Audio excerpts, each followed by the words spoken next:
ponernos de pie para hacer esta lectura de forma alternada. Capítulo de Lucas, versículo 16. Libro de Lucas, capítulo 16, versículos del 1 al 15. Dijo también a sus discípulos: había un hombre rico que tenía un mayordomo, y éste fue acusado ante él como disipador de sus bienes. Entonces le llamó y le dijo: ¿qué es esto que oigo acerca de ti? Da cuenta de tu mayordomía, porque ya no podrás ser mayordomo. Entonces el mayordomo dijo para sí: ¿qué haré? Porque mi amo me quita la mayordomía. Cavar no puedo, mendigar me da vergüenza. Yo obraré para que cuando se me quite la mayordomía, me reciban en sus casas. Y llamando a cada uno de los deudores de su amo, dijo al primero: ¿cuánto debes a mi amo? Él dijo: 100 barriles de aceite. Y le dijo: toma tu cuenta, siéntate pronto y escribe 50. Después dijo a otro: ¿y tú cuánto debes? Y él dijo: 100 medidas de trigo. Y él le dijo: toma tu cuenta y escribe 80. Y alabó el amo al mayordomo malo por haber hecho sagazmente, porque los hijos de este siglo son más sagaces en el trato con sus semejantes que los hijos de luz. Y yo os digo: ganad amigos por medio de las riquezas injustas, y para que cuando éstas falten os reciban en las moradas eternas. El que es fiel en lo muy poco, también en lo más es fiel, y el que muy poco es injusto, también en lo más es injusto. Pues si en las riquezas injustas no fuisteis fieles, ¿quién os confiará lo verdadero? Y si en lo ajeno no fuisteis fieles, ¿quién os dará lo que es vuestro? Ningún siervo puede servir a dos señores, porque o aborrecerá al uno y amará al otro, o estimará al uno y menospreciará al otro. No podéis servir a Dios y a las riquezas. Y oían también todas estas cosas los fariseos, que eran amados, y se burlaban de él. Entonces les dijo: vosotros sois los que os justificáis a vosotros mismos delante de los hombres, mas Dios conoce vuestros corazones, porque lo que los hombres tienen por sublime delante de Dios es abominación. Vamos a entonar el himno 167. Haz lo que quieras, Señor, de mí. Himno número 167. De la parte número 8 del himnario Consagración y Vida Cristiana, por George Stevens, y traducción por Vicente Mendoza. Himno 167, haz lo que quieras, Señor, de mí.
Así de pie recibamos a nuestro hermano que nos trae el mensaje del día de hoy, nuestro hermano Gonzalo Reyes.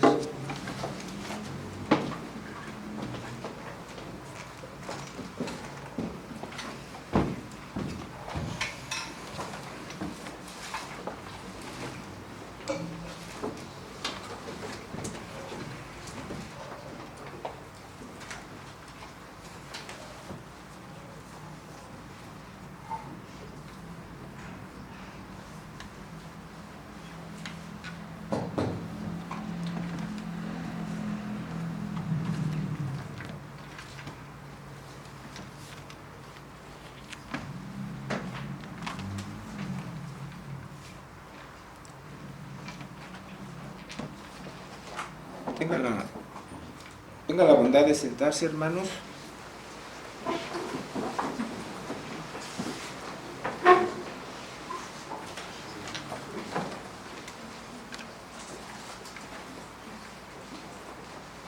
En el marco del Día de la Reforma, estamos con una serie de sermones que nuestro pastor ha preparado.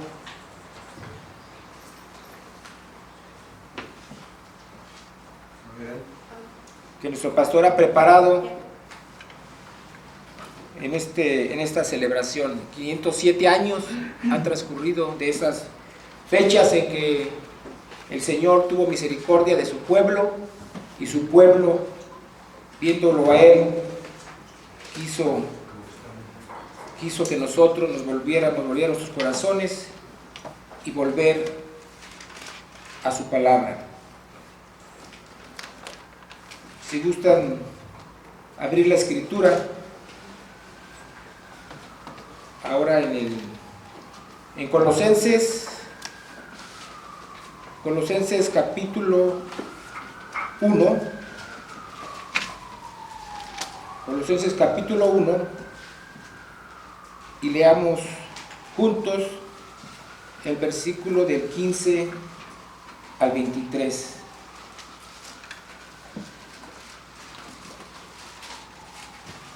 Eres la imagen de Dios invisible, el primogénito de toda creación, porque en Él fueron creadas todas las cosas, las que hay en los cielos y las que hay en la tierra, visibles e invisibles, sean tronos, sean dominios, sean principados, sean potestades.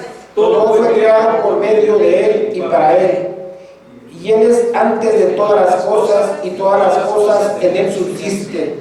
Y Él es la cabeza del cuerpo, que es la iglesia. Él es el principio, el primogénito de entre los muertos, para que en todo tenga la preeminencia. Por cuanto agradó al Padre que en Él habitase toda plenitud, y por medio de Él reconciliar consigo todas las cosas, así las que están en la tierra como las que están en los cielos, haciendo la paz mediante la sangre de su cruz. Y a vosotros también, que eras en otro tiempo extraños y enemigos en vuestra mente, haciendo malas obras, ahora os ha reconciliado en su cuerpo de carne, por medio de la muerte, para presentaros santos y sin mancha y irreprensibles delante de Él. Si en verdad permaneceréis fundados y firmes en la fe, y sin moveros de la esperanza del Evangelio que habéis oído, el cual se predica en toda la creación que está debajo del cielo, del cual yo, Pablo, fui hecho ministro. Amén. Acompáñenme en una oración. Bendito Dios y Padre nuestro, alabamos y glorificamos tu nombre en este día y siempre. Te damos gracias porque nos concedes estar aquí nuevamente. Y gracias porque nos concedes en este mes seguir celebrando tus maravillas, como cada domingo lo hacemos. Celebramos tus maravillas porque tú te manifiestas glorioso, te manifiestas como el soberano, como el todopoderoso en todo lo que haces.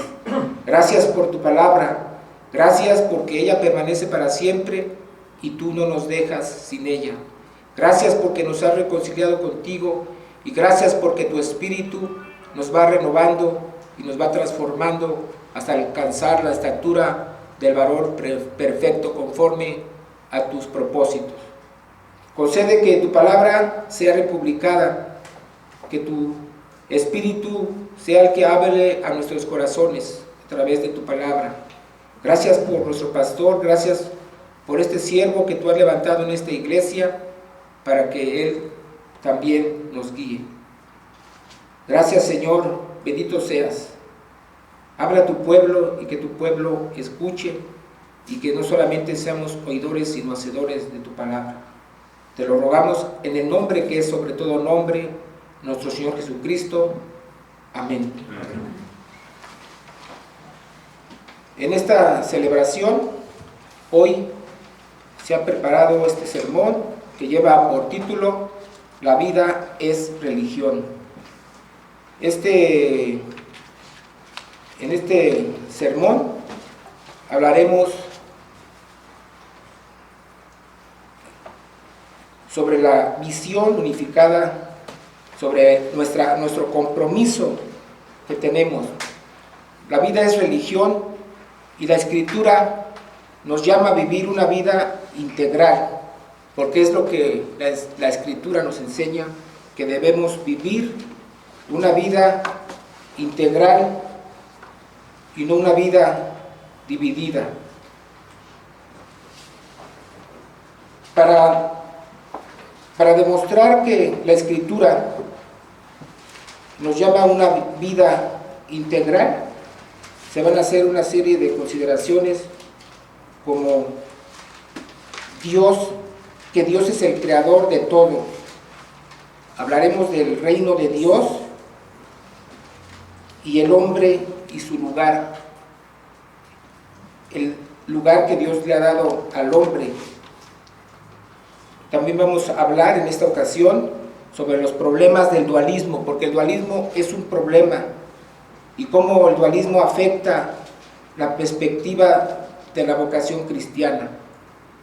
Haremos algunas consideraciones sobre la cuestión del pecado y así arribaremos a una conclusión.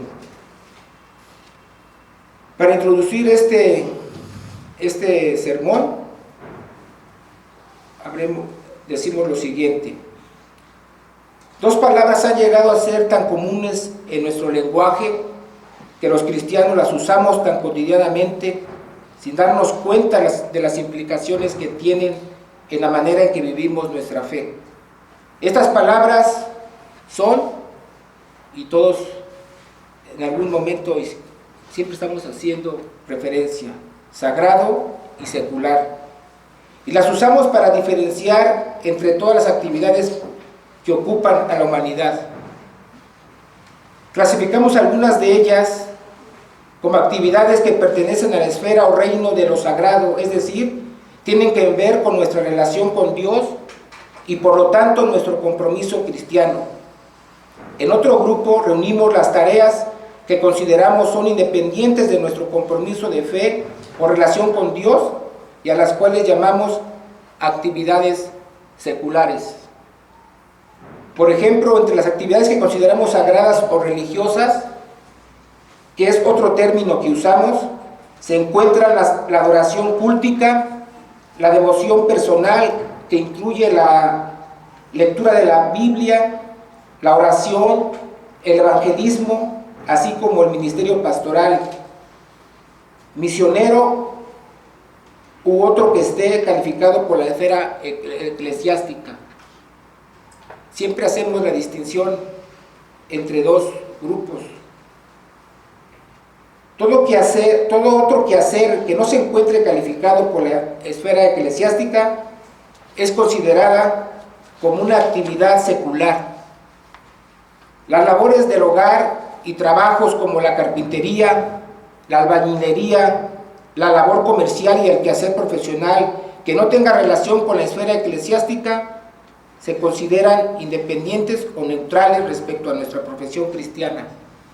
Incluso en el caso de quienes detentan una posición pietista o fundamentalista, no es deseable que los cristianos se involucren en algunos de estos quehaceres, particularmente en aquellos donde la corrupción es más evidente, calificando a todas ellas como labores mundanas. ¿Acaso lo que se recomienda es la observación de una conducta moral cristiana, es decir, que sean honestos y sinceros, por ejemplo? Esta manera de dividir la vida en dos reinos ha llegado a ser también un rasgo tan común en los círculos cristianos, incluyendo las iglesias de tradición reformada, aunque en sus raíces y sus confesiones no es así. Reformadores como Juan Calvino trabajaron arduamente enseñando la vida en su totalidad, enseñando que la vida en su totalidad es religión, que la vida en su totalidad es para Dios y que no existen dos reinos, sino que existe un reino en el que Dios es soberano y que debemos nosotros trabajar y vivir para su gloria. Entonces, La proposición que hacemos es que nuestro compromiso religioso abarca la totalidad de la vida. Las Escrituras es la palabra de Dios dirigida al hombre con el propósito de que éste conozca la verdad, no solo de la salvación, sino la verdad respecto de toda la realidad creada. En ella Dios, el Creador, habla a su criatura para instruirle. Ella nos permite comprometernos y comprendernos a nosotros mismos, al cosmos, particularmente el mundo en el cual vivimos, y de nuestra relación con el mundo y con Dios.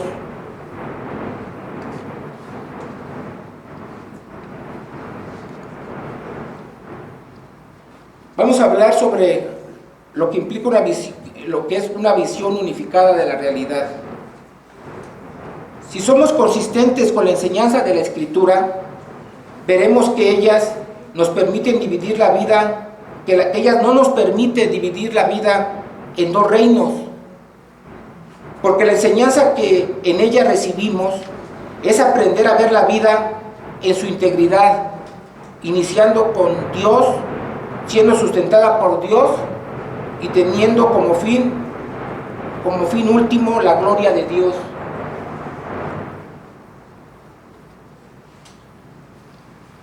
Algunas consideraciones para demostrar, para enseñar que la Escritura nos da una visión unificada de la realidad. Primero, que Dios es el creador de todo. En Hebreos 11, capítulo 3, dice: por la fe entendemos haber sido constituido el universo por la palabra de Dios, de modo que lo que no se ve fue hecho de lo que no se veía. Lo que se ve fue hecho de lo que no se veía. Este pasaje enseña que la creación fue creada de la nada. Dios no necesitó algo previo a partir de lo cual iniciar su obra de creación. Bastó su palabra. Solo pronunció su palabra llamando a las cosas a la existencia y éstas llegaron a existir. Obviamente estas palabras del Nuevo Testamento hacen eco a las palabras del inicio del libro de Génesis. En el principio crió Dios los cielos y la tierra. Estos son solo una referencia de una verdad que es enseñada en toda la Escritura. El propósito es que entendamos que la realidad en su integridad debe su existencia a Dios y que no hay otro principio originador. Absolutamente todo fue creado por Dios y nada hay que no haya sido creado por Dios. Así que nada hay que tenga una existencia independiente de Dios y de su palabra. Por eso mismo la creación da testimonio también, porque los cielos cuentan la gloria de Dios y el firmamento anuncia la obra de sus manos. Salmo 19:1. Por todo esto es que Dios es digno, el único digno de recibir toda la gloria y toda la honra de parte de sus criaturas. Este es su derecho, como lo dice en Apocalipsis capítulo 4, versículo 11.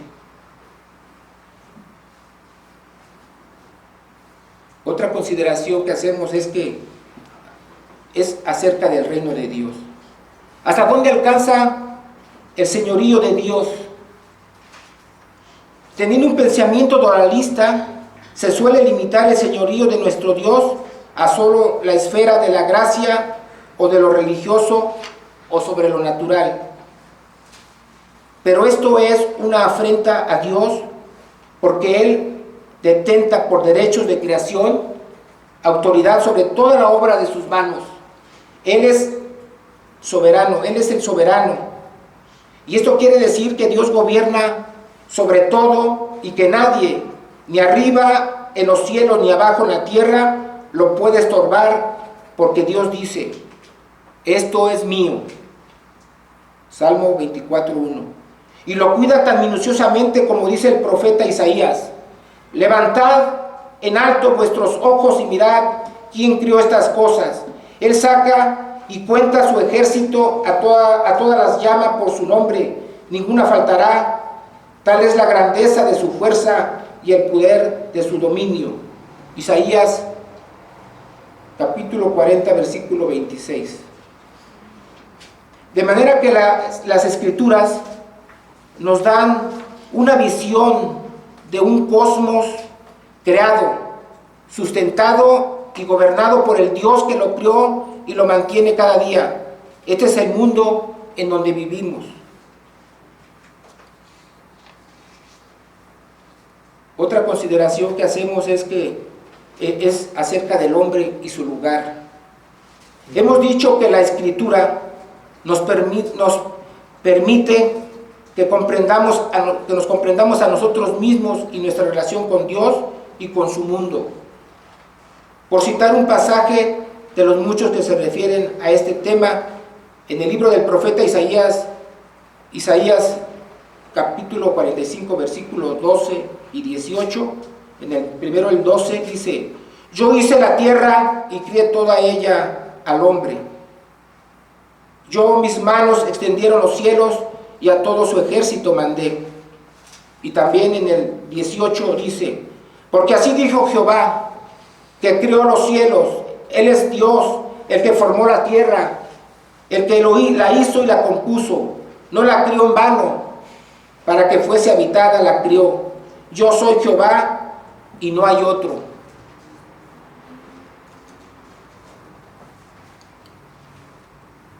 La obra de creación del mundo no fue una obra ociosa, es decir, sin propósito, porque la vida tiene un propósito y Dios la hizo con propósito.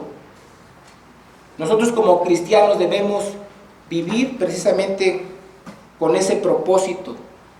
Si nosotros no viviéramos con el propósito de glorificar a Dios y de cumplir con su palabra, la vida no tendría sentido, seguiríamos muertos en nuestros delitos y pecados. Aquí el Señor nos dice claramente que creó la tierra para ser habitada por el hombre, a quien les es asignado en su lugar, asignado también una tarea. ¿Cuál es esa tarea?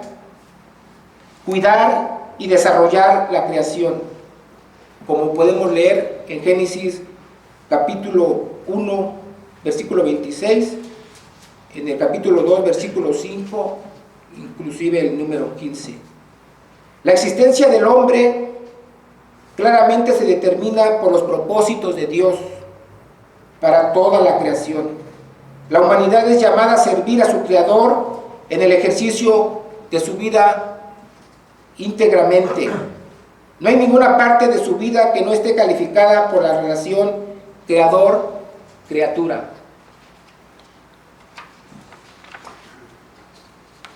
Así que la vida toda, incluyendo las tareas tan cotidianas como comer o beber, es para ser vivida como expresión de esa comunión con su Creador. Esto es, la vida en sus tareas tan cotidianas como las mencionadas es religiosa. La vida es religión. Por eso cuando nos preguntan, ¿ustedes son religiosos? Otras denominaciones, no somos religiosos. Sí somos religiosos, pero todos somos religiosos. La vida es religión. Y algunos, para tratar de entrar en lo social, para no ser rechazados, dicen: no, es que el cristianismo no es una religión. Nosotros no somos religiosos, nosotros somos religiosos. La vida es religión. Es un sistema de vida. Y no hay hombre que escape a la religión, porque siempre tenemos necesidad de dar respuesta a las preguntas de significado. ¿Cuál es el propósito para el que yo estoy aquí? ¿Quién creó todas las cosas? Y hay una respuesta siempre.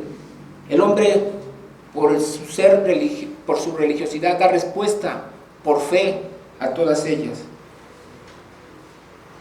Por todas estas consideraciones que la Escritura nos enseña en estos puntos, estos que hemos esbozado aquí, podemos afirmar que una visión dualista es entonces contraria a la fe que profesamos.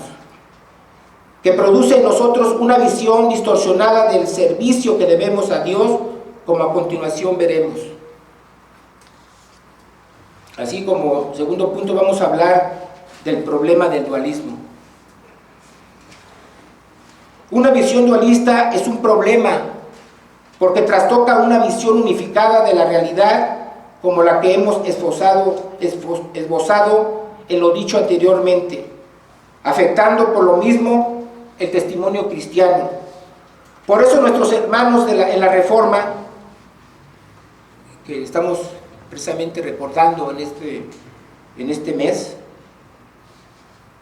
nuestros hermanos, particularmente en la tradición calvinista, lucharon para sacudirse esa visión, retomando a las escrituras para recuperar una visión de la realidad a partir de ellas. Eso significa precisamente la Reforma, volver a la Escritura. Y así cada día debemos estar en la Escritura. Y nosotros quizás a veces en nuestras dudas, en nuestras dificultades, empezamos a escuchar otras voces, pero es la Escritura. Solo la Escritura dará luz y guiará por sendas de justicia y por el bien nuestro camino.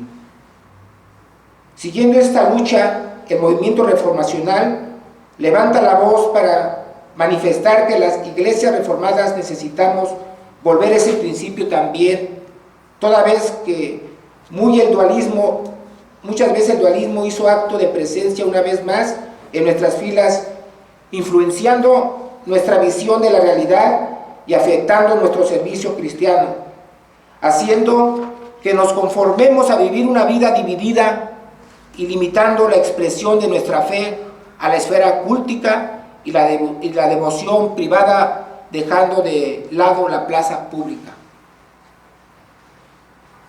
Lo que importa es la vida personal cuando uno tiene una visión dualista.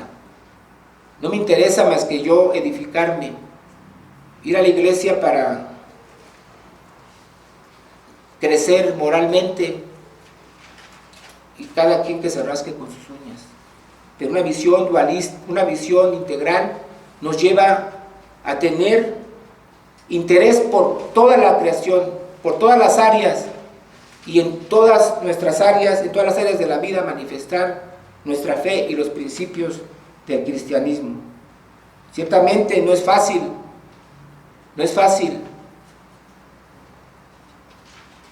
y también quien crea estar firme, mire que no caiga. Tenemos que estar firmes y tenemos que dar esa visión. Precisamente es uno de los problemas que ocasiona también el dualismo, que no nos da una visión amplia, una visión clara para poder vivir realmente la vida cristiana. Entonces hemos abandonado, como ya muchas veces aquí se ha mencionado, algunas otras áreas, como la política, ¿sí? Y siempre estamos siguiendo lo que nos dicen otros que no son cristianos, nos guían otros que no son cristianos, otra visión, otras formas de ver el mundo, son las que nos guían.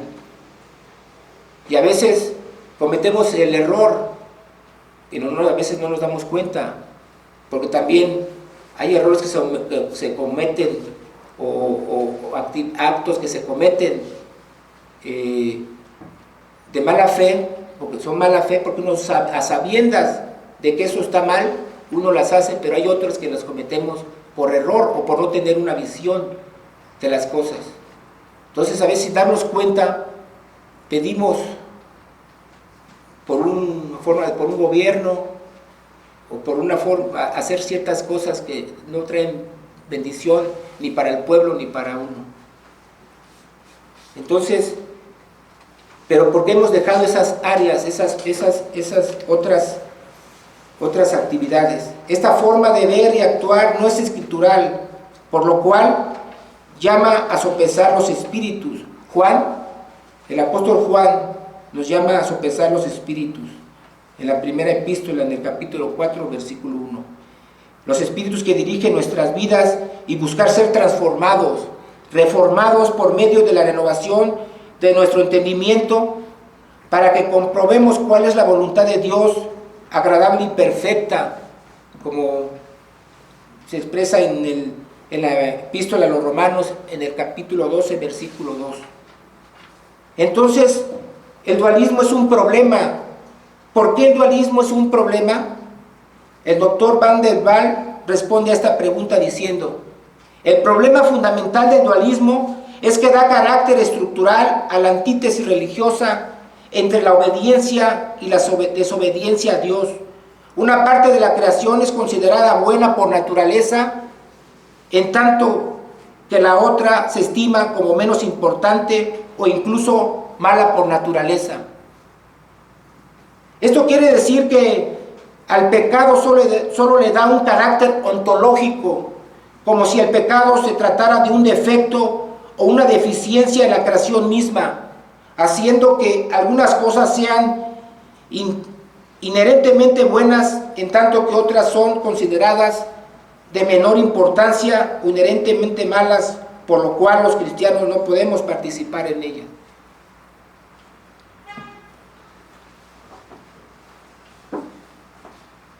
Así, entre los muchos ejemplos de cómo se expresa de manera concreta esta visión dualista que podemos mencionar, están, por ejemplo, 1. El domingo lo consideramos ser día del Señor, en tanto que estimamos los restantes días de la semana como si fueran independientes o no tuvieran que ver con Dios. Nuestro deber de servicio y adoración se limita al domingo.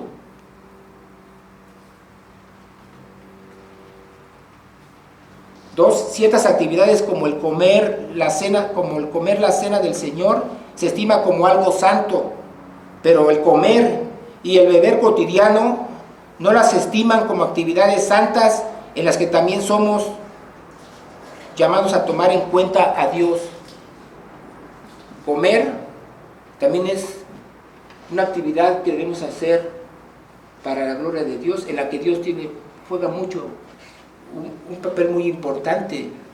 Dios es el que también, aunque no la Escritura no es sus principios de gastronomía ni tratados sobre la salud, da principios, dice que nuestro cuerpo, somos el templo del Espíritu Santo y debemos cuidar también a nuestro cuerpo. Entonces, toda decisión que tomamos, incluso relacionada con los alimentos, también tiene implicaciones de nuestra fe. Ahí estamos reflejando lo que nos importa realmente, lo que dice la Escritura, que somos templo del Espíritu Santo y que debemos cuidar ese templo, debemos cuidar la salud. En todas las decisiones que tomamos va implícita nuestra fe. Hasta el decidir comprar en un lado o en otro, también va involucrada nuestra fe. ¿Dónde comprar? A lo mejor un refresco, si hay una tienda, está hoy un Oxxo. También tiene implicaciones, porque uno puede pensar, quizás el Oxxo es una empresa que, bien o mal, es próspera, pero si podemos ayudar al vecino de al lado que tiene una tiendita y podemos también ayudar a que genere ciertas ganancias, también eso tiene importancia, pensando en servir a nuestro prójimo, ayudar a nuestro prójimo, ¿sí? O sea, todo lo que hacemos tiene importancia. Entonces, el comer la cena tiene importancia como otras actividades. Consideran muchos que el trabajo evangelístico, misional o pastoral se consideran actividades santas, en tanto que todo otro trabajo se estima ser secular. Podríamos poner un sinnúmero de ejemplos que expresan una visión dualista por parte de quien la realiza, pero creo que el punto ha quedado claro.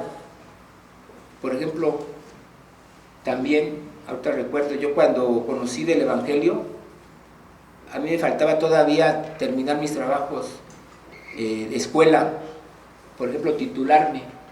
Yo conocí del Evangelio y ya no necesito nada. Conocí al Señor, soy feliz y lo demás no me importa. Pues ya para qué estudio, pues voy a leer, mejor leo mi Biblia, voy a ser un buen cristiano, ya no me interesa la vida profesional. Cuando conocí de la visión reformada de que realmente el reino de Dios es tan amplio, pues con mucho esfuerzo, con mucho sacrificio, con la ayuda de mi mamá, gracias a Dios, pude titularme. Pero si no hubiera sido por ese impulso, por esa visión de la Escritura, por esa visión unificada de la vida que me enseñaron incluso aquí, por la gracia de nuestro Dios, no hubiéramos seguido adelante. Entonces, ahí está lo importante de tener una visión unificada. Claro que todavía cometemos errores y debemos seguirnos reformando, y no solamente ser oidores, sino hacedores. Entonces, una vida dualista también afecta la perspectiva de la vocación cristiana. La vocación del hombre, como está dicho por la Escritura, en el día mismo que el hombre fue creado, y a lo que a menudo nos referimos como el mandato cultural, se ve reducida enormemente con una visión dualista, porque restringe la revelación de Dios a una parte de la vida, la llamada espiritual, y niega su relevancia para la vida en el mundo. De esta manera, la visión de la vida cristiana se ve limitada a los asuntos espirituales o morales, lo cual quiere decir que se encierra en la esfera cultica y la devoción personal o privada, pero la arena de la plaza pública es abandonada como un terreno vedado para expresión de nuestra fe. Las cuestiones políticas, educativas, económicas, científicas no son terreno para nosotros, son consideradas neutrales. Y miren que podemos dar testimonio de esto. Ustedes escucharon que en varias ocasiones con un grupo de hermanos teníamos la intención de formar un partido político. Dijimos, vamos a empezar a afiliar. Nos costó tanto trabajo. Dije yo, por lo menos en la iglesia a la que asisto, ya conté y dije, son mínimo ya tengo tantos. La verdad, no, ni con ellos conté. Y tanto esfuerzo me costó, me ayudaron más a otras personas que gracias a Dios pudimos convencerles y platicarles del Evangelio y cuáles eran sus intereses. Los convencimos más fácilmente que a unos que ya están casados con una visión de la política, que a veces consideramos que no es una visión cristiana. Nos costó mucho más trabajo. Pero dijeron, pero además eso no importa, ¿tú por qué se dedican a eso? Es que esto es lo que dice la Escritura, que debemos incursionar en todas las áreas. Entonces hubo poco interés, y también, claro, también nos falta visión, porque no tenemos muchos hermanos, precisamente por esa tradición, que no se han involucrado en la política, pues no tenemos mucha praxis, no tenemos la praxis política, nos falta experiencia, pero con la ayuda de Dios vamos a seguir adelante. Entonces, si volvemos a las Escrituras y nos dejamos de tener esta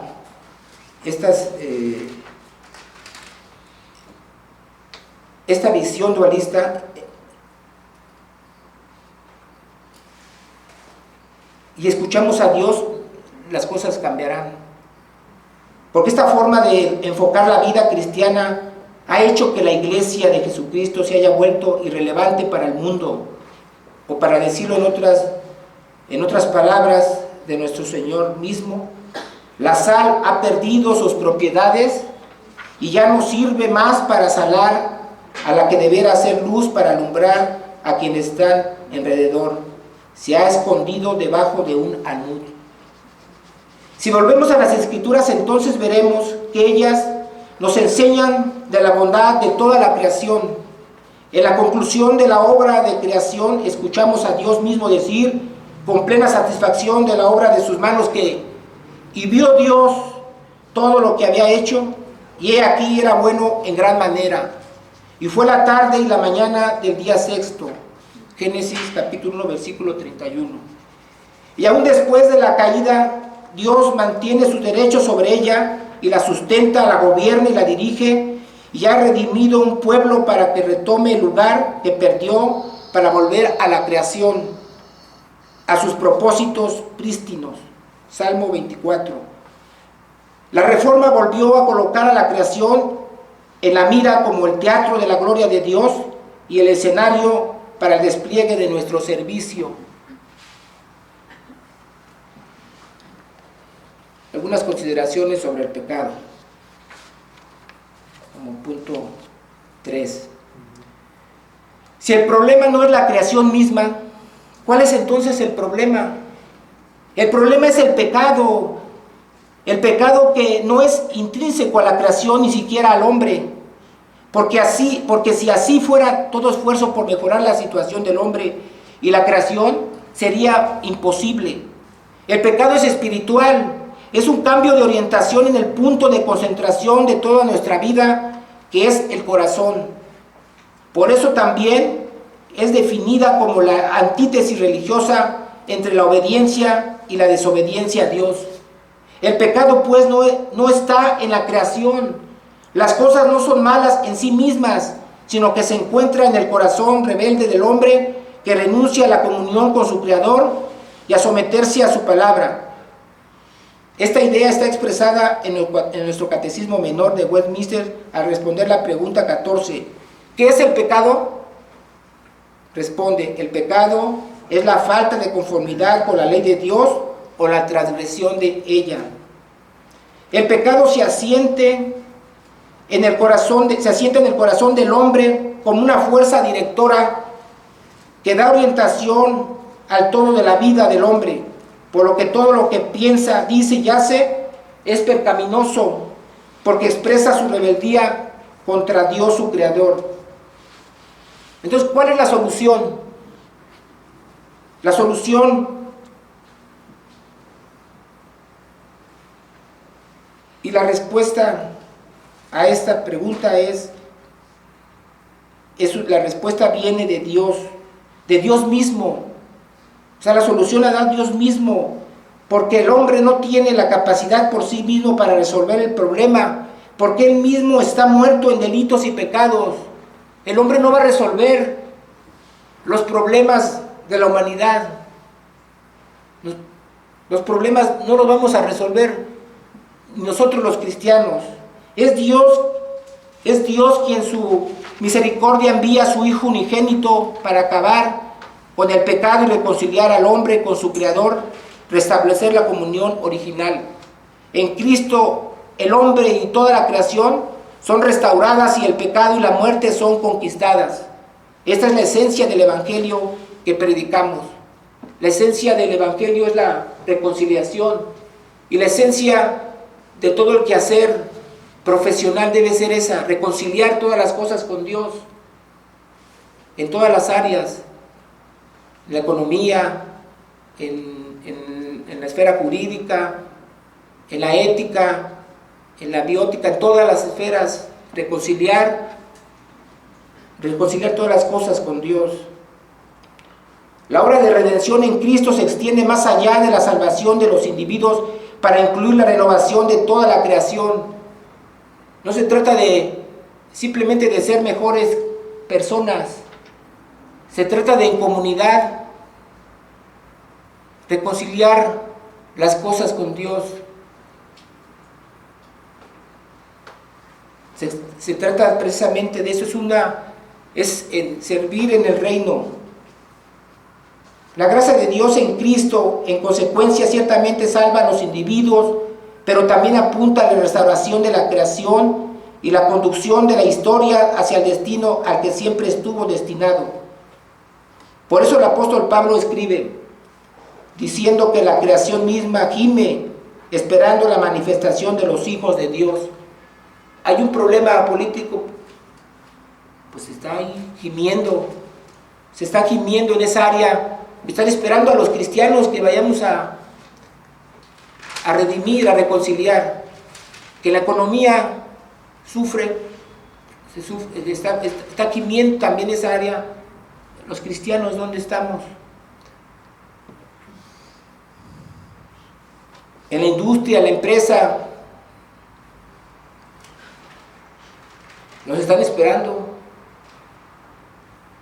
Los que no son cristianos, si ven que hay problemas, nos están esperando a nosotros.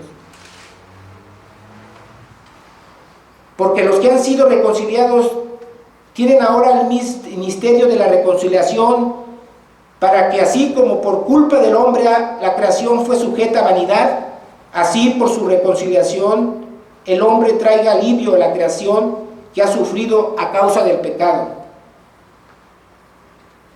El hermano Graham Bartolomé, este hermano que es sudafricano, que en los últimos años ha precisamente pugnado ya en la cátedra y en la literatura, ha pugnado precisamente por una visión unificada cristiana de la vida. Él ha escrito bastantes libros. Él dice que el pecado puede ser erradicado sin destruir la buena creación, y la gracia puede restaurar la creación sin crearla de nuevo. El pecado no se encuentra en la materia, ni tampoco en la naturaleza, ni en la sustancia de las cosas, sino que pertenece a la voluntad de la criatura. El pecado es de naturaleza ética y por lo tanto es capaz de ser expiado, borrado, extinguido.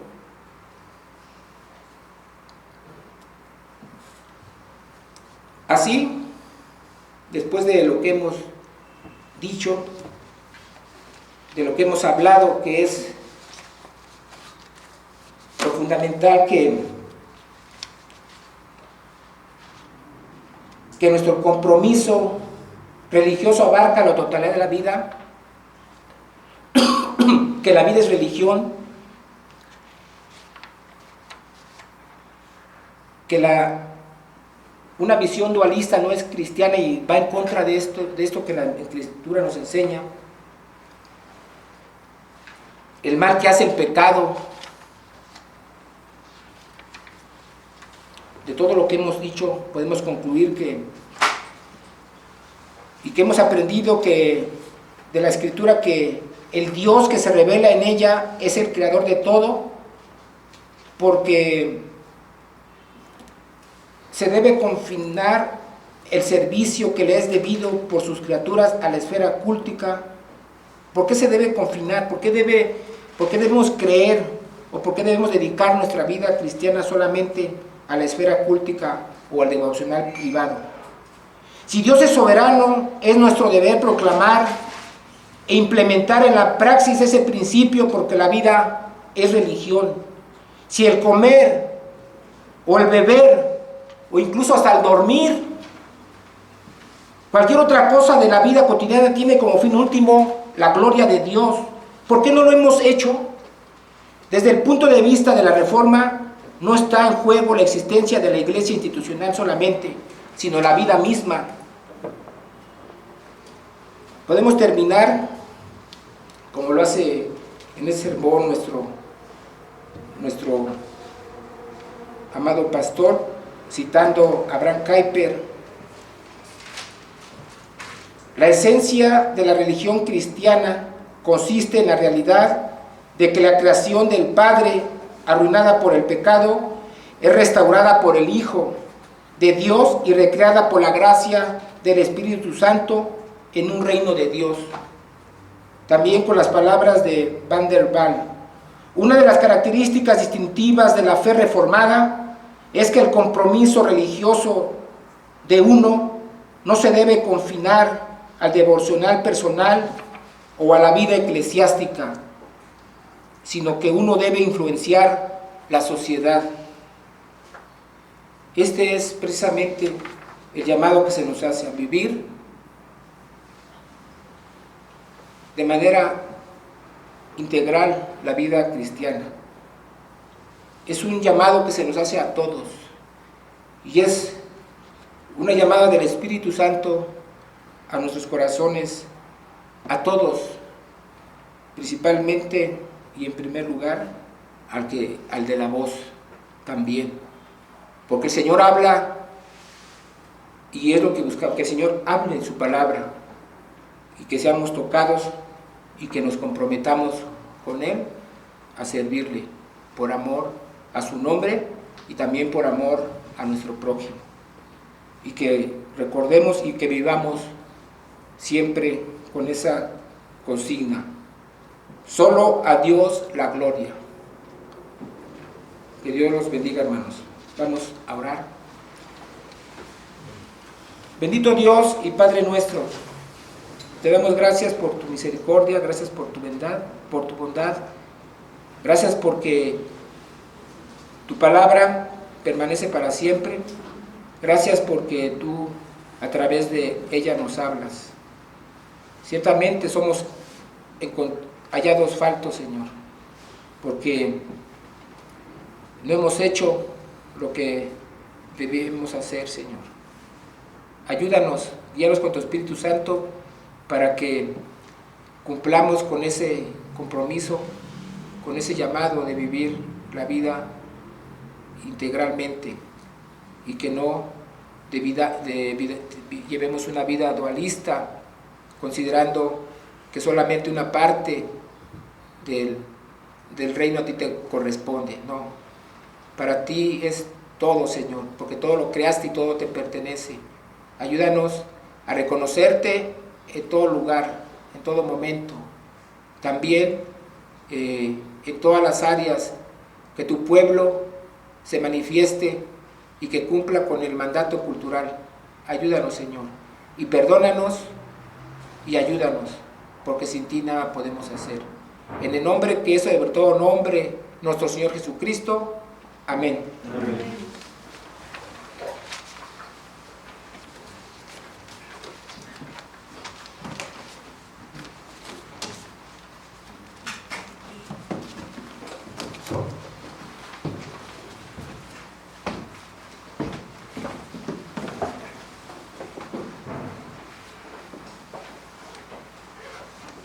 Respondamos entonando el himno 315, cual pendón hermoso despleguemos hoy. Himno número 315. De la parte número 15 del himnario, Confianza y valor en pruebas y conflictos, por James McGranahan y letra por Daniel White. Himno 315, cual pendón hermoso despleguemos hoy.